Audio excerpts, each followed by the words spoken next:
ನಮಸ್ಕಾರ ವೀಕ್ಷಕರೇ, ನಮ್ಮ ಕರ್ನಾಟಕದ ರಾಜ್ಯದಲ್ಲಿರುವಂತಹ ಮಹಿಳೆಯರು ಕೈ ಒಂದು 5 ಗ್ಯಾರಂಟಿಗಳಿಂದ ನಮ್ಮ ಕರ್ನಾಟಕ ರಾಜ್ಯ ದಿವಾಳಿ ಆಗ್ತಾ ಇದೆ ಅಂತ ಆಕ್ರೋಶವನ್ನು ವ್ಯಕ್ತಪಡಿಸ್ತಾ ಇದ್ದಾರೆ. ಮತ್ತು ಇಲ್ಲಿ ವಿದ್ಯಾರ್ಥಿಗಳು ಕೂಡ ಆಕ್ರೋಶವನ್ನು ವ್ಯಕ್ತಪಡಿಸ್ತಾ ಇರುವಂಥದ್ದು.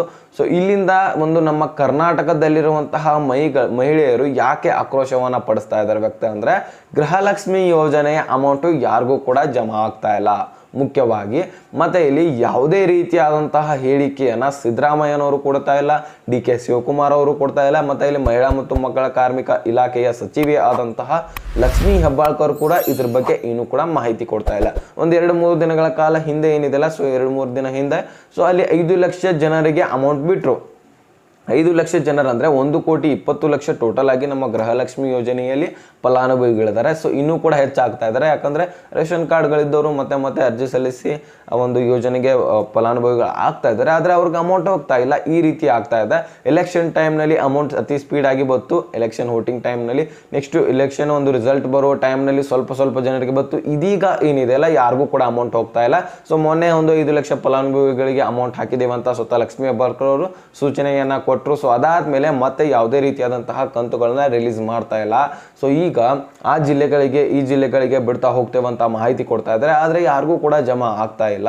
ಸೊ ಆಕ್ರೋಶವನ್ನ ವ್ಯಕ್ತಪಡಿಸ್ತಾ ಇದ್ದಾರೆ ಹೆಣ್ಣು ಮಕ್ಕಳು, ಇಲ್ಲಿ ನಮ್ಮ ರಾಜ್ಯದಲ್ಲಿರುವಂತಹ ಮಹಿಳೆಯರು. ಸೊ ಅದ್ರ ಬಗ್ಗೆನೇ ಕ್ಲಿಯರ್ ಆಗಿ ತಿಳ್ಕೊಳ್ಳೋಣ. ಸೊ ಕಂಪ್ಲೀಟ್ ಆಗಿ ವಿಡಿಯೋನ ವಾಚ್ ಮಾಡಿ, ಚಾನಲ್ಗೆ ಸಬ್ಸ್ಕ್ರೈಬ್ ಮಾಡಿಲ್ಲ ಅಂದ್ರೆ ಬೇಗನೆ ಸಬ್ಸ್ಕ್ರೈಬ್ ಮಾಡ್ಕೊಳ್ಳಿ. ಹಾಗೆ ವಿಡಿಯೋಕ್ಕೆ ಒಂದು ಲೈಕ್ ಕೊಡಿ, ನಮ್ಮ ಶ್ರಮಕ್ಕೆ ಅಂತ ಅನ್ಕೊಳ್ಳಿ. ಸೊ ಡೈರೆಕ್ಟ್ ಆಗಿ ಈಗ ಪಾಯಿಂಟ್ಗೆ ಬಂದ್ಬಿಡ್ತೀನಿ. ಇಲ್ಲಿ ಸಿದ್ದರಾಮಯ್ಯನವರೇನು ಒಂದು ಯಾವುದೇ ರೀತಿಯಾದಂತಹ ಗೃಹಲಕ್ಷ್ಮಿ ಯೋಜನೆಯ ಬಗ್ಗೆ ಮಾಹಿತಿನೇ ಕೊಡ್ತಾ ಇಲ್ಲ. ಇಲ್ಲಿ ಶಕ್ತಿ ಯೋಜನೆಯ ಬಗ್ಗೆ ಕ್ಲಿಯರಿಫಿಕೇಶನ್ ಕೊಟ್ಟರು. ನಾವು ಈ ಒಂದು ಶಕ್ತಿ ಯೋಜನೆಯನ್ನು ನಡೆಸ್ತೇವೆ, ನಮ್ಮ ಹತ್ರ ಹಣ ಇದೆ, ನಾವು ಶಕ್ತಿ ಯೋಜನೆಗಾಗಿನೇ 5,50,00,000 ಈ ಥರ ಒಂದು ಅಮೌಂಟನ್ನು ನಾವು ಪೆಂಡಿಂಗ್ ಇಟ್ಟಿದ್ದೀವಿ, ಅದಕ್ಕೋಸ್ಕರನೇ ಅಮೌಂಟ್ ತೆಗೆದಿಟ್ಟಿದ್ದೀವಿ ಅಂತ ಒಂದು ಮಾಹಿತಿ ಕೊಟ್ಟರು. ಮತ್ತು ಈಗ ಬಸ್ಗಳ ಪ್ರಾಬ್ಲಮ್ ಕೂಡ ಆಗ್ತಾ ಇರುವಂಥದ್ದು ಇಲ್ಲಿ ಶಕ್ತಿ ಯೋಜನೆ ಅಡಿಯಲ್ಲಿ ವಿದ್ಯಾರ್ಥಿಗಳಿಗೆ ಈಗ ಇಂದುವರೆಗೂ ಕೂಡ ಈಗ ಒಂದು ಶಾಲಾ ಕಾಲೇಜುಗಳು ಸ್ಟಾರ್ಟ್ ಇದ್ದಿದ್ದಿಲ್ಲ, ಜೂನ್ನಲ್ಲಿ ಸ್ಟಾರ್ಟ್ ಆದವೆ. ಸೊ ಈ ಒಂದು ತಿಂಗಳಲ್ಲಿನೇ ಬಹಳಷ್ಟು ಪ್ರಾಬ್ಲಮ್ಗಳು ಉಂಟಾಗಿದೆ ಅಂತ. ಇಲ್ಲಿ ವಿದ್ಯಾರ್ಥಿಗಳಿಗೆ ಕುಳಿತುಕೊಳ್ಳಲು ಸೀಟ್ ಸಿಗ್ತಾ ಇಲ್ಲ, ನಿಂತ್ಕೊಂಡೇ ಹೋಗಬೇಕು, ನಿಂತ್ಕೊಳ್ಳಿಕ್ಕೂ ಕೂಡ ಸ್ಥಳ ಸಿಗ್ತಾ ಇಲ್ಲ ಅಂತ ಅಷ್ಟೊಂದು ಮಹಿಳೆಯರು ಒಂದು ಬಸ್ಗಳಲ್ಲಿ ತುಂಬ್ತಾ ಇದ್ದಾರೆ.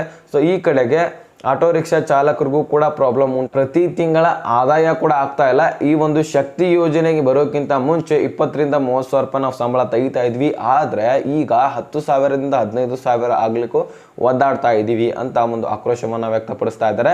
ಇಲ್ಲಿ ಮಹಿಳೆಯರು ಗೃಹಲಕ್ಷ್ಮಿ ಯೋಜನೆಯಡಿಯಲ್ಲಿ ತುಂಬಾನೇ ಆಕ್ರೋಶವನ್ನು ವ್ಯಕ್ತಪಡಿಸ್ತಾ ಇದ್ದಾರೆ. ಯಾಕೆ ಇವರು ನಮಗೆ ಹೋಟ್ ಹಾಕ್ಸ್ಕೊಂಡ್ರು, ನಮ್ಮ ಹತ್ರ ಅಮೌಂಟ್ ನಾವು ಪ್ರತಿ ತಿಂಗಳು ಕೂಡ ಹಾಕ್ತೇವೆ, 5,000 ಏನು 5 ವರ್ಷಗಳು ಕೂಡ ಹಾಕ್ತೇವೆ. ಇದು MP ಇಲೆಕ್ಷನಲ್ಲಿ ಅಲ್ಲ, MLA ಇಲೆಕ್ಷನ್ನಲ್ಲಿ ಈ ಒಂದು ಘೋಷಣೆಗಳನ್ನು ಮಾಡಿದ್ರು, ಅಲ್ಲಿ ನಾವು ಹೋಟ್ ಹಾಕಿದ್ದೀವಿ, ಇವರು ಕೊಡಬೇಕಾಗಿತ್ತು. MP ಇಲೆಕ್ಷನ್ನಲ್ಲಿ ನಮಗೇನು ಸಂಬಂಧ ಇಲ್ಲ.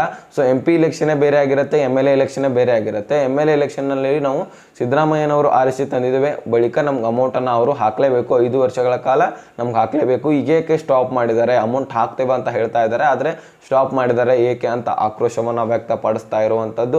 ಸೊ ನಿಮ್ಮ ಅಭಿಪ್ರಾಯ ಏನಿದೆ ಕಮೆಂಟಲ್ಲಿ ತಿಳಿಸಿ. ನಿಮಗೆ ಅಮೌಂಟ್ ಬರ್ತಾ ಇದೆಯಾ ಇಲ್ವಾ ಅದನ್ನು ಕೂಡ ತಿಳಿಸಿ. ಅನ್ನಭಾಗ್ಯ ಯೋಜನೆಯ ಒಂದು ಅಮೌಂಟ್ ಏನಿದೆ ಇಲ್ಲ ಏಪ್ರಿಲ್ ತಿಂಗಳದು, ಸೊ ಅದು ಕೂಡ ಜಮಾ ಆಗ್ತಾ ಇರುವಂಥದ್ದು. ಅದು ಆಲ್ಮೋಸ್ಟ್ ಆಲ್ ಒಂದು 30% ಜನರಿಗೆ ಜಮಾ ಆಗಿದೆ ಅಂತಲೇ ಹೇಳ್ಬೋದು ಏಪ್ರಿಲ್ ತಿಂಗಳದು. ಯಾಕಂದರೆ ಬಹಳಷ್ಟು ಡಿಲೇ ಆಗಿತ್ತು ಅದು ಈಗಾಗಲೇ. ಸೊ ಏಪ್ರಿಲ್ ತಿಂಗಳದ ಅಮೌಂಟು ಜಮಾ ಆಗಿದೆ. ಆದರೆ ಈ ಕಡೆ ಒಂದು ಮೇ ಮತ್ತು ಜೂನ್ ತಿಂಗಳ ಅಮೌಂಟ್ ಈಗಾಗಲೇ ಜಮಾ ಆಗಬೇಕಾಗಿತ್ತು, ಅದು ಕೂಡ. ಸೊ ಅದು ಕೂಡ ಇನ್ನೂ ಕೂಡ ಜಮಾ ಆಗಿಲ್ಲ ಅಂತ ಆಕ್ರೋಶನ ವ್ಯಕ್ತಪಡಿಸ್ತಾ ಇದ್ದಾರೆ. ಕಮೆಂಟಲ್ಲಿ ಕೂಡ ಬರ್ತಾ ಇದೆ ಜನರ ಅಭಿಪ್ರಾಯ ಕೂಡ ಈಗಾಗಲೇ ನೋಡಿದ್ದೀನಿ ನಾನು. ಅಮೌಂಟೇ ಬರ್ತಾ ಇಲ್ಲ ಯಾವುದೇ ಕಂತುಗಳು ಅಂತ ಹೇಳಿದ್ದಾರೆ. ಸೊ ಆದಷ್ಟು ಈ ಒಂದು ಯೋಜನೆಗಳು ಬಂದ್ ಆಗುವಂತಹ ನಿಟ್ಟಿನಲ್ಲಿ ಸಾಗ್ತಾ ಇದೆ ಅಂತ ನಮ್ಮ ಒಂದು ಜನರ ಅಭಿಪ್ರಾಯ ಬರ್ತಾ ಇದೆ ವೀಕ್ಷಕರೇ. ಸೊ ನಿಮ್ಮ ಅಭಿಪ್ರಾಯ ಏನಿದೆ ಕಮೆಂಟಲ್ಲಿ ತಿಳಿಸಿ. ಇಲ್ಲಿ ಶಕ್ತಿ ಯೋಜನೆ ಮಾತ್ರ ಚಾಲ್ತಿ ಆಗಿರೋದು ಅಂತ ಅನ್ಸುತ್ತೆ. ಇಲ್ಲಿ ಯುವ ನಿಧಿ ಯೋಜನೆ ಕಡೆಗೆ ಬರೋದಾದರೆ ಯಾವುದೇ ಒಂದು ವಿದ್ಯಾರ್ಥಿಗಳಿಗೆ ಅಮೌಂಟ್ ಮೂಡ್ತಾ ಇಲ್ಲ. 1-2 ದಿನಗಳ ಕಾಲ ಅಮೌಂಟನ್ನು ಹಾಕಲಿಕ್ಕೆ ಒಂದು ನೋಡಿದ್ರು, ಅಮೌಂಟ್ ಹಾಕಿದ್ರು ಕೂಡ 1-2 ದಿನ. ಸೊ ಅದಾದಮೇಲೆ ಮತ್ತೆ ಯಾವುದೇ ರೀತಿಯಾದಂತಹ ಕಂತುಗಳು ಯಾವ ಒಂದು ವಿದ್ಯಾರ್ಥಿಗಳಿಗೂ ಕೂಡ ಜಮಾ ಆಗಿಲ್ಲ ಅಂತ ವಿದ್ಯಾರ್ಥಿಗಳಿಂದ ಅಭಿಪ್ರಾಯ ಬರ್ತಾ ಇದೆ. ಅಲ್ಲಿಂದನೂ ಕೂಡ ನಮಗೆ ಒಂದು ತೊಂದರೆ ಉಂಟಾಗ್ತಾ ಇದೆ. ಮತ್ತು ಶಕ್ತಿ ಯೋಜನೆಯಿಂದನೂ ಕೂಡ ನಮಗೆ ತೊಂದರೆ ಉಂಟಾಗ್ತಾ ಇದೆ. ಶಾಲಾ ಕಾಲೇಜುಗಳಿಗೆ ನಮಗೆ ಸರಿಯಾದ ಟೈಮ್ಗೆ ಹೋಗ್ಲಿಕ್ಕೆ ಆಗ್ತಾ ಇಲ್ಲ ಅಂತ ಅವರು ಕೂಡ ಆಕ್ರೋಶವನ್ನು ವ್ಯಕ್ತಪಡಿಸ್ತಾ ಇರುವಂಥದ್ದು. ಸೊ ನಿಮ್ಮ ಅಭಿಪ್ರಾಯ ಮುಖ್ಯವಾಗಿರುವಂಥದ್ದು, ಈ ಯೋಜನೆಗಳು ಬಂದ್ ಆಗಬೇಕಾ ಇಲ್ವಾ? ಈ ಒಂದು ಯೋಜನೆಗಳಿಂದ ಎಷ್ಟೊಂದು ಅನುಕೂಲ ಇದೆ, ಅನಾನುಕೂಲ ಇದೆ. ಗೃಹಲಕ್ಷ್ಮಿ ಅಂತೂ ಯೋಜನೆ ಆದಷ್ಟು ಎಲ್ಲರಿಗೂ ಕೂಡ ಹೆಲ್ಪ್ ಆಗುತ್ತೆ. ಸೊ ಇದು ಎಲ್ಲರೂ ಕೂಡ ಹೇಳ್ಬೋದು, ಎಲ್ಲರಿಗೂ ಕೂಡ ಹೆಲ್ಪ್ ಆಗ್ತಾ ಇದೆ. ಆದರೆ ಅಮೌಂಟೇ ಆಗ್ತಾ ಇಲ್ಲ ಅನ್ನುವಂತಹ ಅಭಿಪ್ರಾಯ ಮಹಿಳೆಯರಿಂದ ಬರ್ತಾ ಇರುವಂಥದ್ದು. ಸೊ ಇದು ನಿಜ, ಯಾರಿಗೂ ಕೂಡ ಅಮೌಂಟ್ ಆಗ್ತಾ ಇಲ್ಲ. ನಮಗೂ ಕೂಡ ನಾವು ನೋಡ್ತಾ ಇದ್ದೀವಿ. ಸೊ ನಮಗೂ ಕೂಡ ಅನಿಸ್ತಾ ಇದೆ ಯಾರಿಗೂ ಕೂಡ ಇವರು ಅಮೌಂಟೇ ಆಗ್ತಾ ಇಲ್ಲ, ಅಮೌಂಟ್ ಹಾಕ್ತೇವೆ ಅಂತ ಹೇಳ್ತಾ ಇದ್ದಾರೆ ಅಷ್ಟೇ. ಸೊ ಆದಷ್ಟು ಯಾರಿಗೂ ಕೂಡ ಅಮೌಂಟ್ ಆಗ್ತಾ ಇಲ್ಲ. ನಿಮ್ಮ ಧ್ವನಿ ಮುಖ್ಯವಾಗಿರುವಂಥದ್ದು, ನೀವು ಕಮೆಂಟ್ ಮಾಡಿ. ಸೊ ನೋಡೋಣ, ನೀವು ಇನ್ನೊಬ್ಬರ ಕಮೆಂಟ್ ಓದಿ, ಮತ್ತೊಬ್ಬರು ಏನಿದ್ದಾರೆ ಅವರು ನಿಮ್ಮ ಕಮೆಂಟ್ ಓದ್ತಾರೆ. ಸೊ ನೋಡೋಣ, ನಿಮ್ಮ ಅಭಿಪ್ರಾಯ ನಿಮಗೂ ಕೂಡ ತಿಳಿಯುತ್ತೆ, ನಮಗೂ ಕೂಡ ತಿಳಿಯುತ್ತೆ. ಆದಷ್ಟು ಎಲ್ಲರಿಗೆ ತಿಳಿಸುವಂತೆ ನಾವು ಮಾಡೋಣ, ಓಕೆನಾ. ಸೊ ಇದಿಷ್ಟು ಮಾಹಿತಿ ನಿಮಗೆ ಅರ್ಥ ಆಗಿದೆ ಅಂತ ಅನ್ಕೋತೇನೆ. ನಮ್ಮ ರಾಜ್ಯದಲ್ಲಿ ಏನು ನಡೀತಾ ಇದೆ ಏನಿಲ್ಲ ಅದು ಕೂಡ ನಿಮ್ಗೆ ಗೊತ್ತಿರಬೇಕು ವೀಕ್ಷಕರೇ. ಸೊ ಅದಕ್ಕೋಸ್ಕರ ನಾನು ಈ ವಿಡಿಯೋ ಮಾಡಿದ್ದೆ. ನಿಮಗೆ ಅರ್ಥ ಆಗಿದ್ರೆ ಲೈಕ್ ಮಾಡಿ, ನಿಮ್ಮ ಸ್ನೇಹಿತರಿಗೆ ಶೇರ್ ಮಾಡಿ, ಹಾಗೆ ಸಬ್ಸ್ಕ್ರೈಬ್ ಮಾಡಿ ಅಂತ ಹೇಳ್ತಾ ಮತ್ತೆ ಮುಂದಿನ ಮಾಹಿತಿ ಸಿಗೋಣ. ಸೊ ಅಲ್ಲಿ ತನಕ bye bye, take care friends.